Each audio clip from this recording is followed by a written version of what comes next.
Hello, welcome, नमस्ते। आज की इस क्लास में हम हिंदी का मॉडल पेपर कर रहे हैं और फर्स्ट पार्ट हम पहले कर चुके हैं। इसका सेकंड पार्ट हम आज लेंगे। ये जो मॉडल पेपर फर्स्ट है ना, इसका आपने देख लिया होगा पिछला वीडियो, जिसमें हमने अपठित जो गद्यांश था इसके क्वेश्चन आंसर्स जो है वो किए थे। नेक्स्ट वीडियो में हम इसका जो दूसरा क्वेश्चन है अपठित पद्यांश या अपठित काव्यांश भी जिसे कहते हैं, उसके हम प्रश्न उत्तर करेंगे। तो ये रहा दूसरा प्रश्न। निम्नलिखित अपठित पद्यांश को ध्यानपूर्वक पढ़ करके दिए गए प्रश्नों के उत्तर अपनी उत्तर पुस्तिका में लिखिए।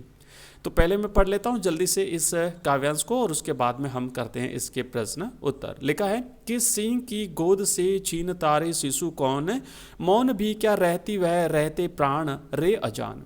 एक मेष माता ही रहती है निर्निमेष, दुर्बल वह छीनती संतान जब जन्म पर अपने अभिशप्त तप्त आंसू बहाती है।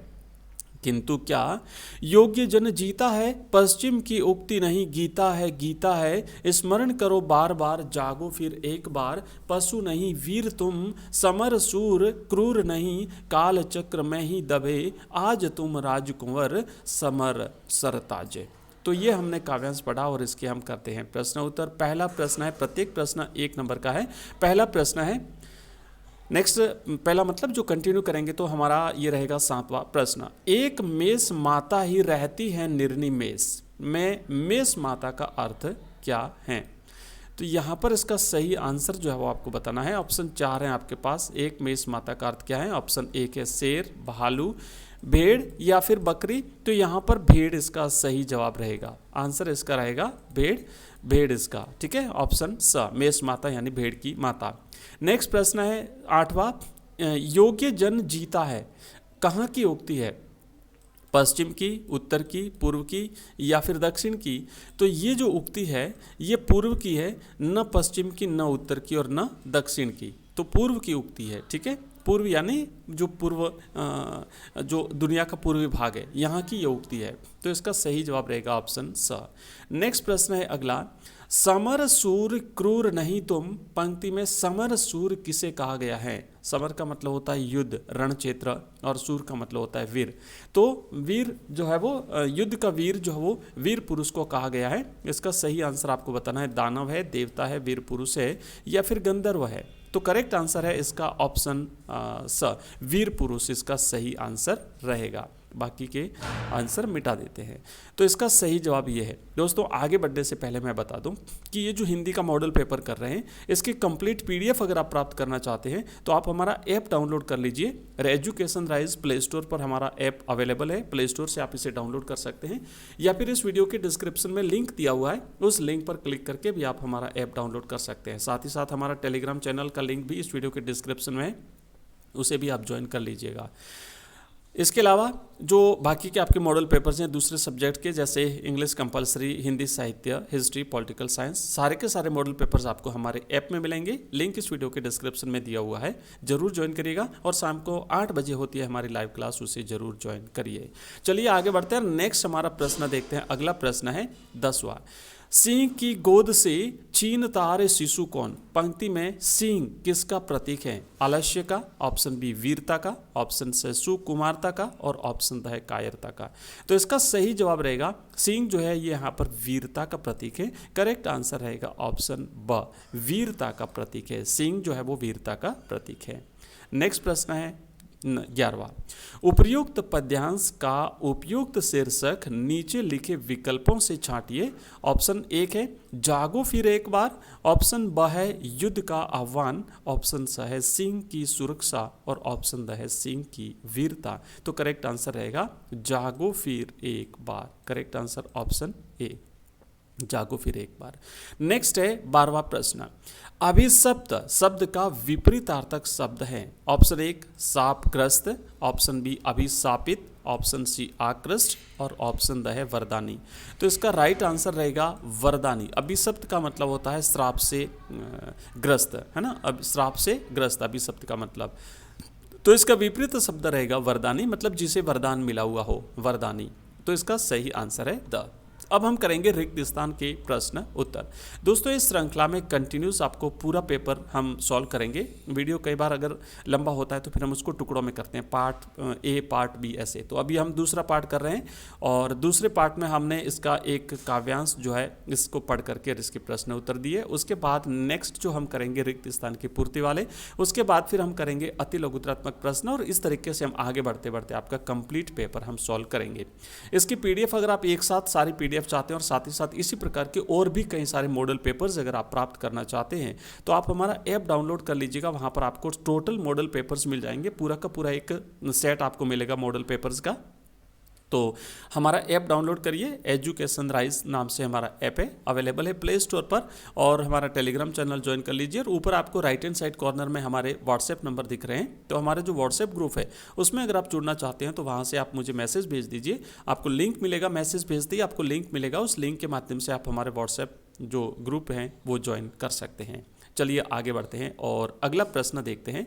पहला प्रश्न है कि विचार विनिमय के मौखिक और लिखित माध्यम को कहते हैं। विचार विनिमय का मतलब होता है विचारों का आदान प्रदान करना, है ना, अपनी बात को किसी दूसरे तक पहुंचाना, दूसरे की बात हम तक पहुंचती है तो ये जो बात का पहुंचाना, विचारों का जो आदान प्रदान हम करते हैं मौखिक रूप में या फिर लिखित रूप में, है ना, तो इसे हम क्या कहते हैं, तो इसे हम भाषा कहते हैं। सही जवाब रहेगा इसका ऑप्शन, उत्तर इसका रहेगा भाषा। दूसरा प्रश्न यहाँ से ये भी बन सकता है कि भाषा के कितने प्रकार हैं, तो भाषा के दो प्रकार हैं, एक है मौखिक भाषा, एक है लिखित भाषा।